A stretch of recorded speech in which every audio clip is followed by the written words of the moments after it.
This week on Queerly Growing Older, I go to the Chattanooga Comic-Con and watch some nerds who built their nerdy little toys play with them. It's cool. Also, a rustic dish all the way from a fan in Poland.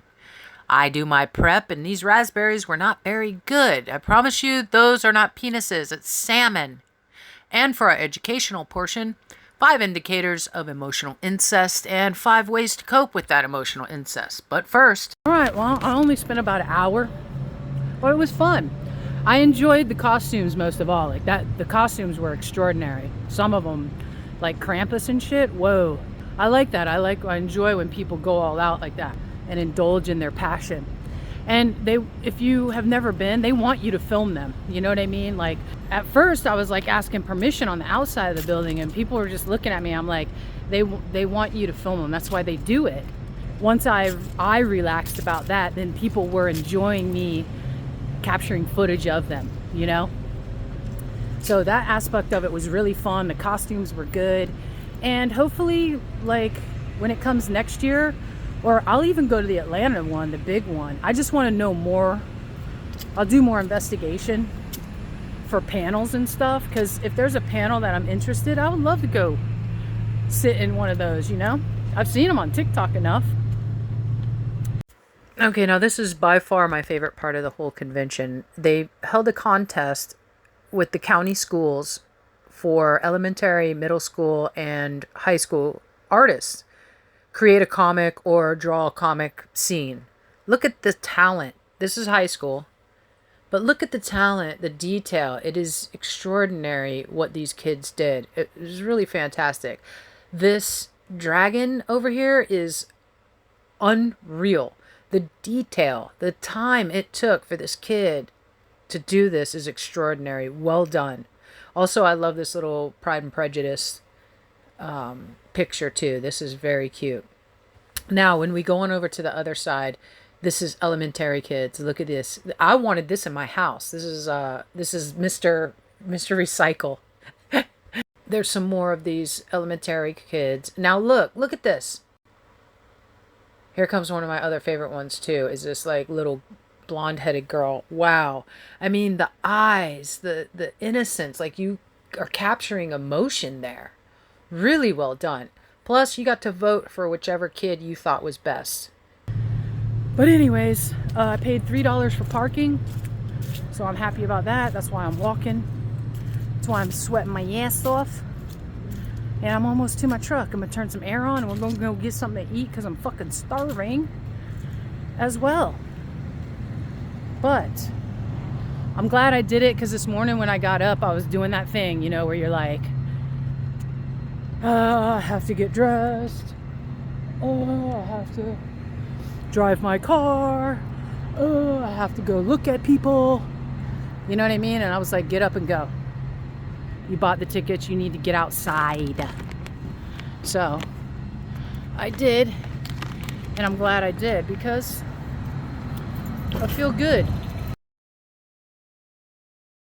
Now this dish came all the way from Poland. A follower of mine over on TikTok sent it to me, and it looked so delicious. I decided, heck yeah, we're doing it. The first thing you need to know is what the heck is on that dish right there. What are my ingredients? Well, I'm going to tell you right now while you watch me mess with this sage. That is a quartered onion. That is 1 potato chopped up, and 1/2 of a whole chicken breast chopped and cubed. There you go. There's a nice look. There's some garlic in the middle, so you can see all the ingredients. I'm cooking for one person, so times by however many people, and that's how much you need of each ingredient. You feel me? So I got my little slow cooker back there.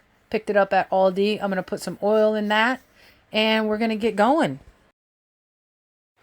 Right. Now, as always, after you heat up your oil, you're going to put your protein in first, right?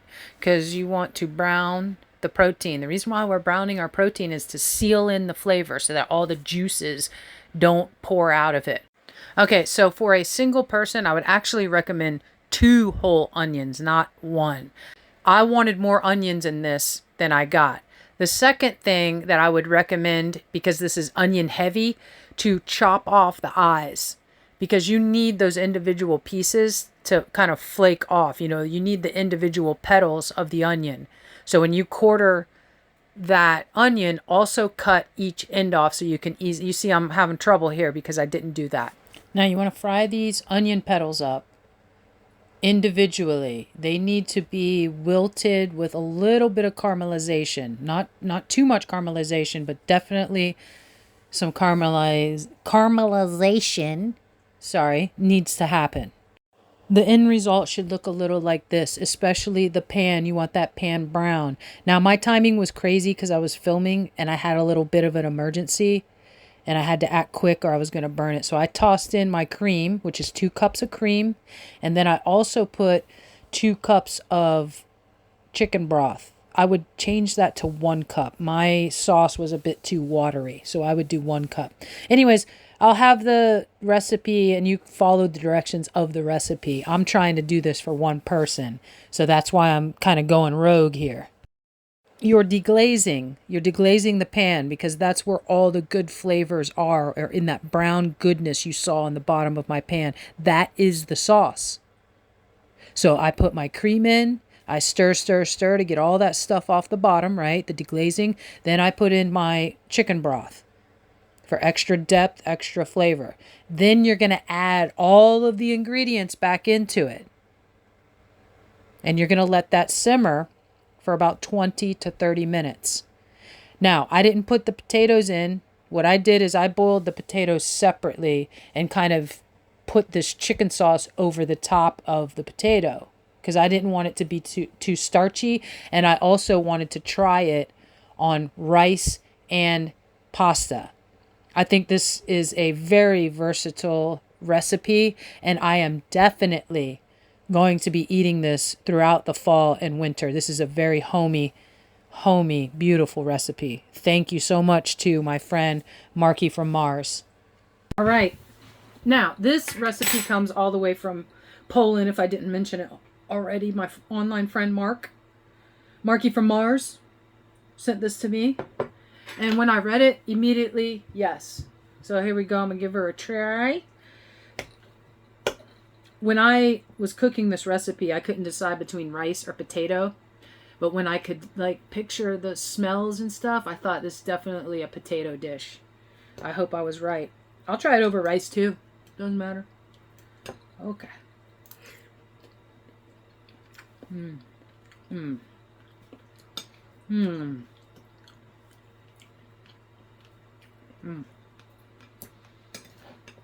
It needs a spoon though. It needs a spoon. And more sauce. Yeah. Oh yeah. Oh yeah. Oh yeah. Oh yeah. He said I would be hooked on this for a while once I started eating it. He might be right. Oh, there's one of those onions. Okay, I want an onion and a little piece of chicken in there.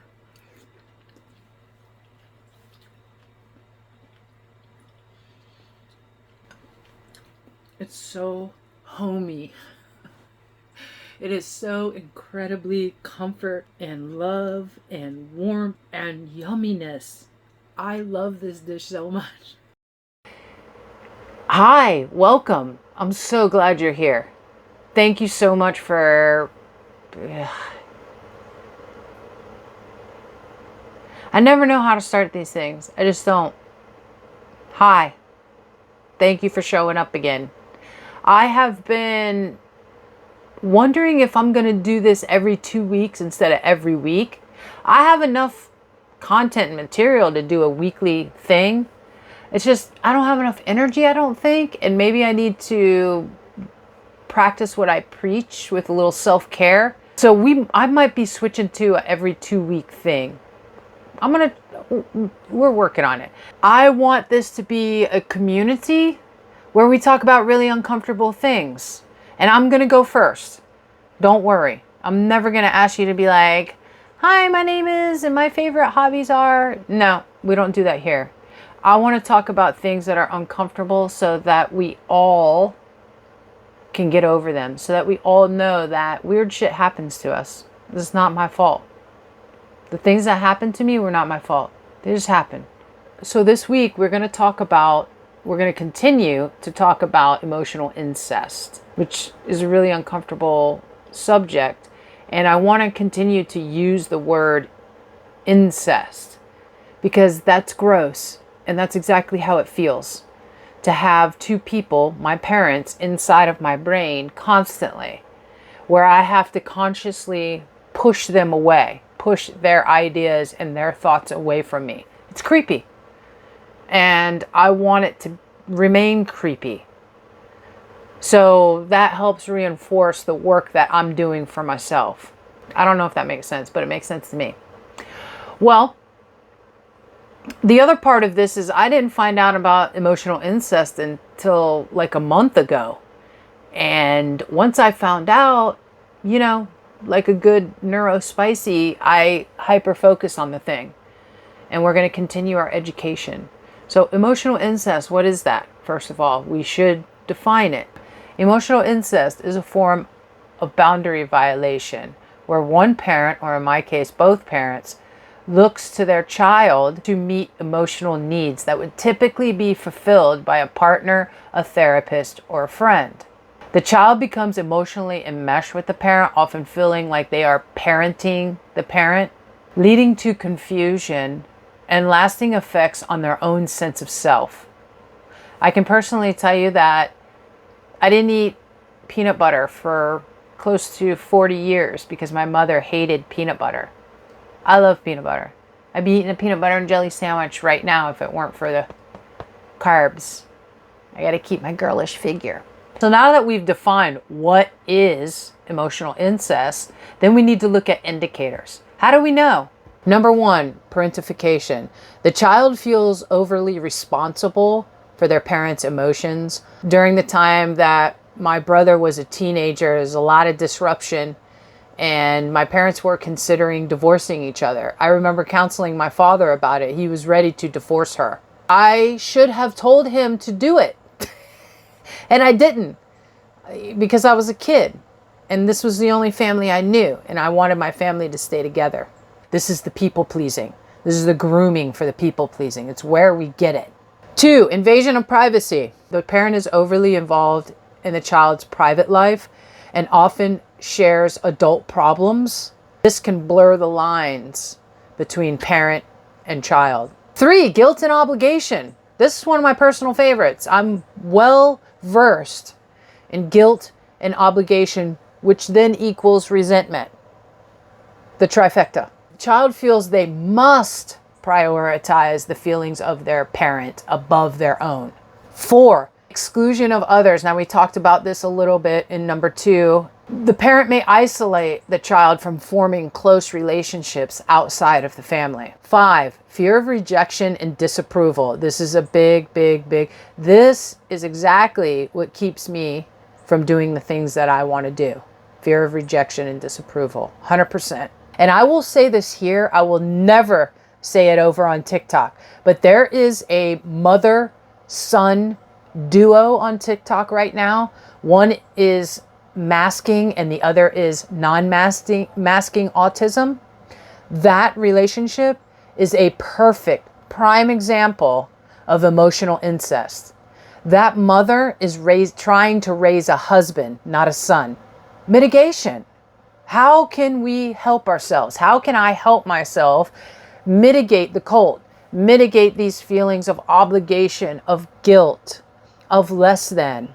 How do I step outside of the box that my mother created for me to live in? What we're trying to do is establish personal agency. At the same time, that is the most scary thing we can do, is establish personal agency, meaning I am me.